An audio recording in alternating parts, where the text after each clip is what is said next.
गोस्वामी जी ये कहते हैं कि वह विवाह जो भगवान राम श्री सीता जी का हुआ, आज उसको हम यदि पढ़ते हैं तो पढ़ने का तात्पर्य क्या है? और तब उनका ये आग्रह है कि वह विवाह आज भी हमें जीवन में उस विवाह को संपन्न करना चाहिए। संपन्न हुए बिना वह हमारा जीवन अधूरा रहेगा।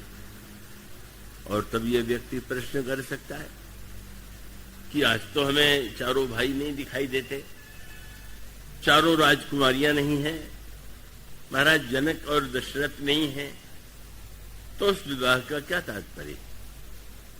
गोस्वामी जी की जो शब्दावली है उसको आपने ध्यान से यदि पढ़ाओ तो उसमें गोस्वामी जी के शब्द क्या है? सुंदरी सुंदर वर्ण सह सब एक मंडप राजही जनु जीव उर। उन्होंने कहा कि ये जो आपका हृदय है इसी को बनाइए जनक का मंडप। कृपया बार बार मुझे जो कहना पड़ता है उसको आप बुरा नहीं मानिएगा, आप लोग तो बहुत बुद्धिमान हैं, पर मुझे तो वक्ता के धर्म के नाते थोड़ा सावधान करना ही चाहिए। वे कहते हैं कि मंडप के जो 4 खंभे हैं वो तो हृदय में पहले से ही हैं। आपने शब्द सुना होगा, अंतःकरण के जो विभाजन किए गए उसके 4 नाम, मन, बुद्धि, चित्त और अहंकार। तो इसका अभिप्राय है कि यह मंडप जो है वो तो बना बनाया है। गोस्वामी जी कहते हैं जनु जीव उर, जीव का हृदय ही वह मंडप, और जीव के हृदय के मंडप में जो स्तंभ चाहिए, खंभे चाहिए, वो 4 खंभे मन, बुद्धि, चित्त और अहंकार के हैं। और 5वां जो बीच वाला खंभा है जो केंद्र में है वही विवाह के समग्रता का, जहां पर 4 सिमट करके एक में एकाकार हो जाते हैं, वो विशेष प्रकार की साधना की, दर्शन की, योग की स्थिति। मानो वो स्वामी जी ये बताना चाहते हैं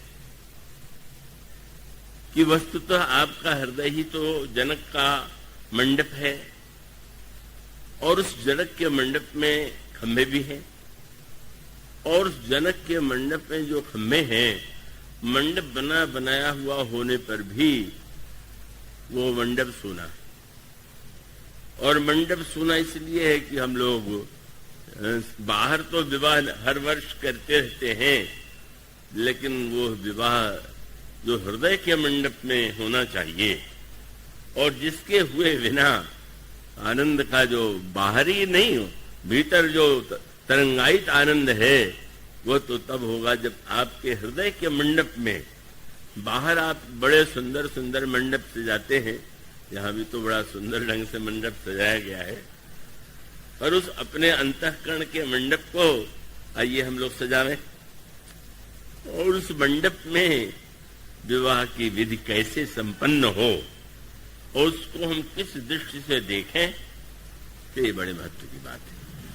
अब देखें, 3 भाइयों का विवाह बाद में और 1 भाइयों का विवाह पहले, उसका मूल तात्पर्य ये है कि ये जो 3 राजकुमारियां हैं वो तो आपके जीवन में नित्य सामने, आपके ही जीवन में, और वो तीनों अवस्थाएं, एक अवस्था जागृत अवस्था है, एक राजकुमारी, दूसरी स्वप्न अवस्था है, यह दूसरी राजकुमारी, तीसरी सुषुप्ति अवस्था है, यह तीसरी राजकुमारी।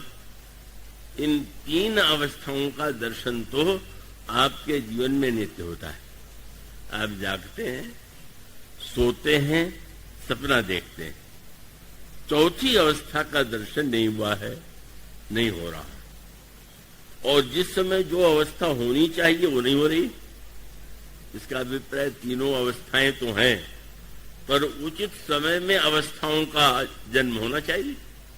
और इसका अभिप्राय यह है कि जब आप व्यवहार में दिन में कर्म करें तो जागृत रह करके कर्म करें, जब आप स्वप्न सुषुप्ति में जाएं तो उस समय जब आपको जाए तब उस समय का आपको गहरे श्रम के बाद जब विश्राम की आवश्यकता हो तो सुषुप्ति में जाइए और उसमें आपके हृदय में यह इच्छा स्वाभाविक होती है कि कोई बुरा सपना ना आवे। आप चाहते तो यही है पर बुरा सपना भी आ जाता है, कभी अच्छा भी आ जाता है। तो गहरी नींद में भी सोने का दर्शन आप रोज कर रहे हैं, इसी का नाम सुषुप्ति है। आप जागते हैं, यह भी निश्चित नित्य है, सपना भी देखते हैं, पर उलट पलट तो दिखाई देता है। अब अगर आप कथा में बैठे हुए हैं तो जागृत अवस्था की आवश्यकता है, और यहां आपको अगर कहीं निद्रा और स्वप्नावस्था आ जाए तो अब क्या कहें आपके लिए, तब तो धन्य है आपकी निद्रा। और पलंग पर जाए आपको नींद ही नहीं आवे, दवाई आपको खानी पड़े कि नींद आ जाए, या चिंता की हमारे नींद नहीं आ रही है, तो इसका अभिप्राय की अवस्थाओं का व्यतिक्रम बड़ा दुख देता है। उसका अभिप्राय है कि अगर आप कहीं जाए कथा में नींद आ जाए तो दुख होना चाहिए कि क्या बतावें, आए तो सुन नहीं पाए। और कर्म करते समय अगर आप जागृत रहें तो ठीक, पर उस समय आपका मनोराज्य चले या पलंग पर लेटे हुए आप दिन भर की चिंता, कल की चिंता करके नींद से दूर चले जाएं, तो इसका अभिप्राय की अवस्थाओं का सामंजस्य आपके जीवन में नहीं हुआ। और जब नहीं होता है तो नहीं होने पर वो स्वाभाविक दुख है। सपना भी दुख दे रहा है, जागते हैं तो थक रहे हैं, सपना देख रहे हैं तो भ्रम हो रहा है, सुषुप्त में जा रहे हैं तो अज्ञान की स्थिति आ रही है। यह मानो हम सबके जीवन में इन अवस्थाओं का जो व्यतिक्रम है और उसका दुष्परिणाम जो है वो प्रत्यक्ष दिखाई दे रहा है।